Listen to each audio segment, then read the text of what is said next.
This video is about one of life's biggest spoilers, anxiety and panic attacks.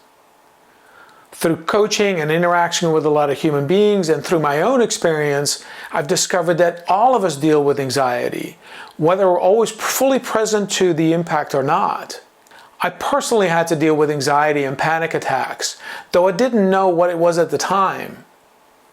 I experienced my first panic attack about 30 years ago. And at first I thought that it was an arrhythmia or heart palpitation, perhaps induced by drinking a lot of caffeine and staying up late to do my homework. In hindsight now I remember that this happened while I was in graduate school. And right before I entered graduate school, my grandfather passed away. And during graduate school, I lost my best friend suddenly due to an aneurysm. And I now see this actually was a major contributor to the stress that I was experiencing at the time. When I experienced those symptoms, I went to the infirmary and they put me on an EKG. However, the results that came back were all normal. Over time, the symptoms changed a bit. I would get some kind of fluttering, but every once in a while it felt like I was about to pass out. And various symptoms continue to show up in my life. Later on, when I actually practiced as an architect, right around the time of a large presentation, I would also generally work long days and I would drink quite a bit of coffee and then I would experience symptoms like that again. And I thought that it was attributable to the lack of sleep and the consumption of coffee. So I felt very lonely in my pursuit for an answer. Sometimes when the symptoms would become too much, I would go to a doctor, I would get a consultation, but never was I able to find out, what it was. And also, it was so hard to trace as the anxiety and the panic attacks that came and disappeared again so quickly. I even wore a heart monitor for a whole week, but all the tests came back normal.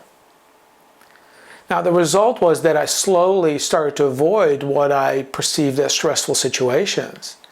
And eventually this really started to color my life, especially around public speaking and taking on projects that I really cared about. I've since learned to deal with anxiety and I've been able to eliminate my panic attacks. I have a much clearer idea what it is and how it gets induced for myself. I have been able to eliminate the impact of it completely on my life and regain my freedom to live fully. So I want to share you how I did this in the hope that this will help you as well. Much of what I learned and discovered in my journey comes from listening to a video where Tom Bilyeu interviewed Dr. Joe Dispenza on YouTube. And I'll put a link to that video here. And in it, Dr. Joe Dispenza states, "Thoughts are the language of the brain. And feelings and emotions are the language of the body. And both the brain and the body are memory organs in which the experiences of our past are stored." Now, hearing that for the first time absolutely blew my mind. I never saw the body as a memory organ before, but it makes so much sense. I always thought that all of our memories were just stored in our brain. What is critical but subtle in what he said is the separation of thoughts, feelings, and emotions. Thoughts are the domain of the brain. Feelings and emotions are the domain of the body. And I want to add fears to that domain of the body as it is mainly a body phenomenon for the sake of this discussion. It's mainly a feeling. Now, how often do we hear ourselves and others say, "I want to do X, but I don't really feel like it"? Now we can see actually that the "I want to do X" is a product of the brain and the "I do not feel like it" is a product of the body. Applying Dr. Dispenza's theory here, I can now see that the statement happens in a disconnect between the intention of my brain and the intention of my body. Both memory organs serve different functions here. The brain is the driving force behind the intended action. Anxiety happens when the brain says, "Let's do X," and the body says, "Wait a minute, I'm not sure if that's a good idea." However, the body does not communicate in words. It communicates in how you feel. You'll just not feel like it, or you may feel tired. Now, when we try to force an action anyway at the time, and we ignore how we feel, a panic attack may ensue. Now I kind of see a panic attack as like a circuit breaker popping on an electrical panel. It's the body saying, no way am I going to allow you to undertake that risk. A panic attack is really a scary thing. At first I thought I was even going to die from it, though I'm extremely delighted to be able to report to you in person that this hasn't happened. Now think for a moment about how much each of our lives are impacted because we mostly only act when we feel like it. How often are we stopped doing something that we really want to do? We know is even good for us because we don't feel like it. How many of us are on medications because we want to feel better so that we can act? How often do we numb our feelings with subtle little things like playing video games, a little shopping therapy, a little beer or a glass of wine, or a little all just so we can temporarily be away from not feeling the way we want to feel. Now, how prevalent do you think anxiety is in our present culture? Almost 100% of the population is self-medicating with counterproductive little habits.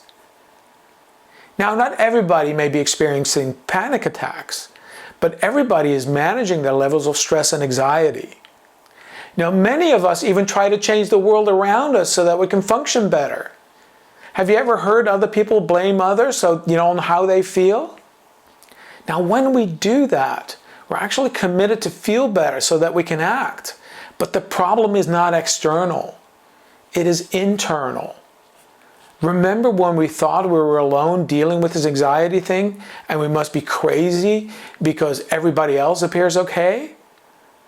No, nobody's really talking about it. So the brain's purpose is to drive us, to induce action. The body is designed to protect us and does so through our feelings and emotions. If suddenly you experience a lot of anxiety and a bear is chasing you or a bus is about to hit you, you better listen to it and get out of the way immediately. However, most of the time there is no bear and there is no bus. The body is responding because the current situation is a threat. It is reminding the body of a similar situation in the past and it doesn't trust the current set of circumstances. Its sole purpose is trying to protect you in this very moment. It wants you to get out of the way of the threat, and it does so with any means possible. Our problem is not that we don't feel good. Our problem is that we don't know how to listen to our body. We do not know how to decipher what it's warning us for, and how to gently coach it along and retrain it when the body is acting irrationally. And we know it's often acting irrationally. For instance, I had a fear of heights. I remember studying architecture and waking up with nightmares in the middle of the night, afraid that I would work on a high-rise someday and I would have to go into the building without the siding on it yet. I knew I would be terrified. I wasn't even employed yet. I didn't even know whether I would work on such a project. Even admitting that I had such dreams to anybody and such fears would have been so embarrassing. To me, I sometimes felt like I was on the verge of insanity and spent a lot of energy trying to act normal. Now, how do we impact the body's reaction? At the moment we experience anxiety, we can look at what past experience is our body reminded of in this particular situation.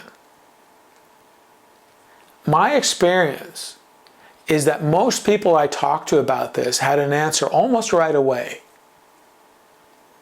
For me, regarding my anxiety around heights, I was reminded of a time when we lived in northern Italy. And my parents and my sister and I were driving home from a weekend in the Swiss Alps. Suddenly my parents were arguing and my father acted out and he started to drive extremely fast through the switchbacks in the Alps. And my mother suddenly screamed at some point and that really scared me. Now please, when you see this, don't blame anybody else for the event. My poor parents just had a tough argument that day and my body just recorded that moment And if it wouldn't have recorded that one, it probably would have found another one later. The point is to just see that the conclusion of my body wasn't rational. It's actually important to show compassion for the young you that made that decision, or the young you's body that made that decision. Of course a 10-year-old body would have recorded such a perceived threat. And now I understand the source of all the anxiety that I experienced. Again, my body recorded something like, be careful around heights as things can quickly get out of control. Now, just knowing this gave me a lot more room to breathe around heights. Then I was able to retrain my body around elevations. As a real estate broker, I often spend time in the high-rise buildings showing condominiums to clients. And I was showing homes to clients on the 30th, 40th floor. I would often stay away about 6 to 8 feet from the windows before, because it really, gave me a very uncomfortable feeling. Once I discovered this theory, I purposely would walk up to a window until I was clearly a bit uncomfortable. Let's say, a level of discomfort of about 4 to 5 out of 10. Then I would stand still there and I would just observe my discomfort. Now, eventually, I saw my body calm down. I gave it all the room to experience the discomfort, but eventually I would get comfortable being that close to a window, and I would get closer. I would maintain the same level of discomfort of about 4 to 5. So eventually my discomfort completely disappeared, even while I was standing right against the window and I was looking straight down the facade of the building. The moment I did that was such a moment of liberation that I'll never forget. Now, you may have seen my video from a few weeks ago when I went hiking down a pathway to see a gorgeous view at Natural Bridges State Park in Oregon. So this is how I got to the point to where I'm now able to complete a hike down a steep, slippery path without any safety railings and some danger attached to it. So there was a good part of my life to where even the thought of it could lead to a panic attack. Now I've retrained my body to where it trusts my brain, as it only takes calculated risks. And I've also retrained my brain to listen to my body when it experiences stress and anxiety. So I want to say it's actually possible to both retrain your body and your brain over time. And I recommend having fun getting a little uncomfortable. I really do mean that. Have fun with it and back off when it gets too much. Don't push too hard, as it can backfire into a panic attack. So many of our dreams actually await us on the other side of that fear. I hope this video provided you a new outlook and a new level of freedom around anxiety and around panic attacks. So whether it's you or whether it's a loved one experiencing them. If you have any questions about what I said here, please feel free to reach out, and I'll do my best to answer any kind of questions you have. If you know anybody that can benefit from this video on anxiety and panic attacks, please be so kind to share it with them. If this was of value to you and you'd like to see more content such as this, please like and subscribe and ring the bell, and I look forward to see you next week.